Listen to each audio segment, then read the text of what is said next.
മസ്തകത്തിൽ പരിക്കേറ്റ കാട്ടാനയെ കണ്ടെത്തി. ദൗത്യസംഘത്തിന് ഇന്ന് നിർണായകം. അതിരപ്പള്ളിയിൽ മസ്തകത്തിൽ പരിക്കേറ്റ കാട്ടാനയെ മയക്കുവെടി വെച്ച് പിടികൂടി ചികിത്സ നൽകുന്നതിനുള്ള ദൗത്യം ഇന്ന് തുടരും. കഴിഞ്ഞ ദിവസം കാട് കയറിയ കാട്ടാന ഇന്ന് വീണ്ടും പഴയ സ്ഥലത്തേക്ക് തന്നെ തിരിച്ചിട്ടുണ്ട്. അതുകൊണ്ട് forest veterinary surgeon doctor Arun സക്രിയുടെ നേതൃത്വത്തിലുള്ള ദൗത്യസംഘത്തിന് ഇന്ന് നിർണായകമാണ്.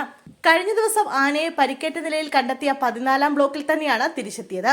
14-ാം ബ്ലോക്കിൽ ചാലക്കുടി പുഴ മുറിച്ചു കടന്ന് ഇല്ലിക്കാട് നിറഞ്ഞ തുരുത്തിലാണ് ആന ഇപ്പോൾ ഉള്ളത്. കാട്ടാനക്കൂട്ടത്തോടൊപ്പമാണ് പരിക്കേറ്റ ആന. കാട്ടാനക്കൂട്ടത്തിൽ 4 ആനകളാണുള്ളത്. ഇല്ലിക്കാടിന്റെ അപ്പുറം പ്ലാന്റേഷൻ കോർപ്പറേഷന്റെ റബ്ബർ തോട്ടമാണ്. റബ്ബർ തോട്ടം കഴിഞ്ഞാൽ നിബിഡ വനമാണ്. ഈ വനത്തിലേക്ക് പ്രവേശിക്കുന്നതിന് മുമ്പ് കാട്ടാനയെ മയക്കുവെടി വെച്ച് ചികിത്സ നൽകാനായിരിക്കും ദൗത്യസംഘത്തിന്റെ നീക്കം. കഴിഞ്ഞ ദിവസം കാട് കയറി ആന പുഴയിലേക്ക് മടങ്ങിയെത്തുമോ എന്നതായിരുന്നു ദൗത്യസംഘം ഉറ്റുനോക്കിയിരുന്നത്. ഇപ്പോൾ ആന തിരിച്ചെത്തിയ പശ്ചാത്തലത്തിൽ ഉചിതമായ സമയത്ത് ആനയെ മയക്കുവെടി വെച്ച് പിടികൂടി ചികിത്സ നൽകുന്ന നിർണായക ഘട്ടത്തിലേക്ക് ദൗത്യസംഘം ഇന്ന് കടന്നേക്കും. 15 മുതലാണ് മുറിവേറ്റ നിലയിൽ ആനയെ തോട്ടത്തിൽ കണ്ടു തുടങ്ങിയത്. തുടർന്ന് വനംവകുപ്പ് ആനയെ നിരീക്ഷിച്ചു വരികയാണ്. കഴിഞ്ഞ ദിവസം ആന വെള്ളത്തിന് സമീപത്ത് നിന്നതിനാൽ മയക്കുവെടി വെക്കുന്നതിന് കഴിഞ്ഞില്ല. ആനയെ കരയ്ക്ക് കയറ്റിയ ശേഷം മയക്കുവെടി വെക്കുകയായിരുന്നു ലക്ഷ്യം. എന്നാൽ പുഴയിൽ നിന്നും കരയ്ക്ക് കയറാതെ നിന്നിരുന്ന ആനയെ 10:30 പടക്കം പൊട്ടിച്ച് കരയ്ക്ക് കയറ്റുകയായിരുന്നു.